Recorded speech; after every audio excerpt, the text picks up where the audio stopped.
Good guys, it's Andy here from Peninsula Painting Projects and welcome back to the channel. Now, I'm very sorry about last week guys. I wasn't able to get hold of my issue 34 due to the bank holiday weekend. It must have been the delivery was late, so obviously Hatchet must not have sent it out in enough time, or maybe just generally the postal service was a bit late. So I couldn't get into WH Smith's either last week, because obviously I've got my own day job to do and a night job, family commitments. So I went today and picked up both issues. So we've got 34 here as well, which I'll do a video which should be released tomorrow. But I thought this video, this one's not going to be late. So I think this is a little bit more important.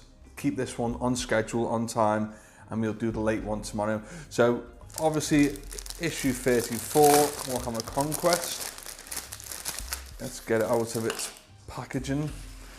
So obviously, as we always know, every single week it's $7.99. It's an absolute bargain in my opinion. Even on the weeks where we don't get much, I still think it's a great service. It's a great service, and you know, it's just a general bargain. Now, what was I going to say then?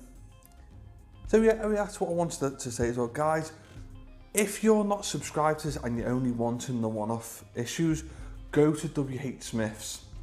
They're not paying me to say this, not that I'm that important anyway, but I now go to WH Smith's to collect my issues, because they've said to me that I can reserve copies. So I put a £20 deposit down and I can reserve each week, but they do give you the chance to send them back if you don't want it, but you've got to tell them immediately.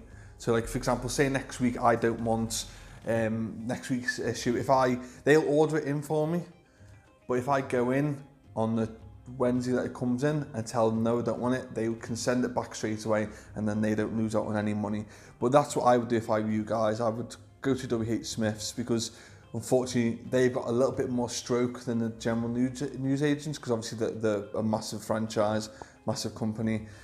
So I presume they can basically say to Hatchet Partworks, you know, we want to order this, this and this, and I think Hatchet pretty much listens. So we look at the model first, because when this model first came out, because of how it looks, I was really unsure. Now obviously I've been collecting 40k for 20 plus years now, and I'm used to the old Chaplains, and some of their poses are better in my opinion, but this one does look, you know, pretty decent. It does look a little bit menacing on the tabletop as well. So overall, it's a nice model, but I was still unsure whether I wanted it. It's only been until recently now that I wanted to start incorporating Primaris into my armies, because it just, I don't know, maybe I'm stuck in the past too much. That might be the issue actually. So this is the model here. So you're getting the staff there, which is the Rosius or something. And we've got the new style bolt pistol, and obviously his legs, a nice robe there, a couple of little satchels there, and his book. And on this side, obviously, he's removed his pistol or his gun from his holster, so that's a good little bit of detail there. Nice flappy things there. We have got a bone rib cage, which most chaplains do, and then onto his face we've got a bone mask, a bone helmet. So overall I think this is worth it. It retails at £22.50. We're buying the magazine for £7.99, so we're getting this for £14.51, which I haven't worked out, but that's got to be about 60% off, eh? So I think it's well worth it in my opinion. Even if you just want to practice painting black, it's a great way to do that. So we'll put that to one side, and here's the magazine. So I've not had a chance to have a little look through this yet, but we will have a skim through now.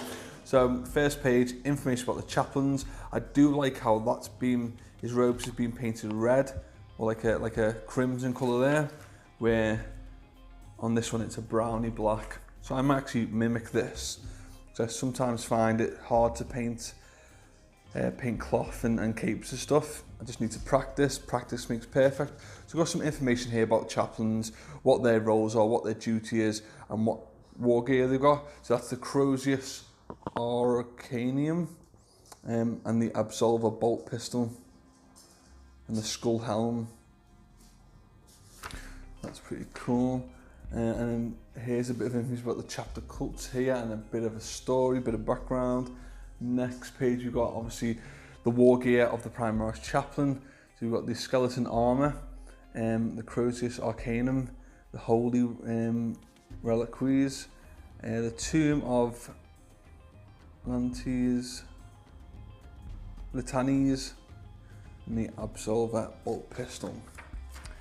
I wonder if this information, I was going to say, I wonder if the information tells you why he has skeletal armour. So there's a bit of information, sorry that was off camera. So the chaplain's helm is crafted to represent a human skull, the ancient symbol of death. Since the Horus Heresy, the skull symbol has come to represent the sacrifice of the Emperor on behalf of mankind. A chaplain's armour is often adorned with bones and other skeletal detailing, rendering them even more intimidating. So yeah, I was about to say before we flip this page, will this magazine tell us why they use bones and skulls? And yes, it does. The Crozius Arcanium and the Rosaris, whatever. And then obviously all the little bits and bobs. So there's a bit of information there, guys. As you know, I absolutely suck at reading out loud. So here's a bit of information here about the Imperium, Age of the Imperium. This looks very good. Some lovely artwork. Look at this Traitor Legion artwork here. Look at that, guys. I would love to get that on the poster. It looks lovely. And a nice chaplain picture here, which I don't think is a Primaris chaplain.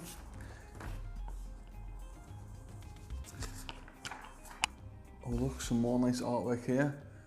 That's not Primaris either. And how to build and assemble and glue together your Primaris chaplain. It won't be hard. I've got a feeling though it might be best to sub-assemble this, because obviously you want to paint all the cape and everything, don't you? But yeah, so that little bit of artwork in the beginning, it's going to tell you to paint it like that, which yeah, I fully support. I might do that myself, to be honest. But yeah, it doesn't seem very hard to assemble, really. So it's telling you to use your Abaddon Black to base the whole model. Apparently now you can use Citadel paints as a primer now. And next we're going to do the silver and the Mephiston red. Yeah, I think the red looks really nice actually. And then Retributor armor, one of the best golds in the range of Citadel and probably in the whole hobby, to be honest. Then we're going to do McCrag blue for the shoulder pad, shoulder pauldron, and then what are we doing for the bone? Celestial grey for the bone, is it? Yep, and then Agrax over there. That's very interesting, and that's what it should look like. Yeah, that's what it should look like when you finish, which I think that's a reasonably achievable standard, guys. Just take your time, practice on other models maybe, leave this one to last. Just take your time, thin your paint out. It's one of the main things you need to do, thin your paint out and just take your time and don't put yourself under pressure. You know what I mean? There's no need to feel pressurized. The Astro Granite paint, base layering paint, so maybe there, that's a good thought. Maybe not stick the model to the base. Maybe use a bit of blue tack on his feet to keep him held onto the base while you're painting him. But then if you're going to use this Astro Granite basing material, just do that. Take him off, take the blue tack off and put the basing material on and then stick him on top. I personally think that would be better. Oh yeah, don't be using your brush, guys. If you want to use a brush, use a crappy brush that's destroyed. Maybe the one of the starter brushes in the first series, of the first issue. So a scarred defense. So it's a bit of information, background story here. And then we've got defend the shrine. which looks very interesting, to be honest. And then we got the Primaris Chaplain statistic. So we move 6 inches, got a weapon skill of 2+, ballistic skill of 3+, strength and toughness of 4, 5 wounds, which is very good, hard to kill, 4 attacks, leadership of 10, and he's got a 3-up save. And I'm sure he's got a 4-up invulnerable. Yeah, the Reivers gives him a 4-up invulnerable. There's a bit more information there. So yeah, guys, great model, nice bit of artwork underneath, black and white artwork. Some guidance, yeah. In fact, guidance. Maybe, guys, if you want to join my Facebook group, Peninsula Hobby and Chill, that might be a good way for you to get a bit of guidance, get a bit of inspiration, get a bit of advice. Warhammer community is also a great place, and obviously your games workshops and your local friendly game stores, all them are great places to go to advance on to the next level. Now, what do we get in next week's? Next week's issue number 26, we're going to get free paints. We're going to get a restock of McCrack Bloom. I personally don't need any more at the moment. Steel Legion Drab. I've never used this paint before in this current form.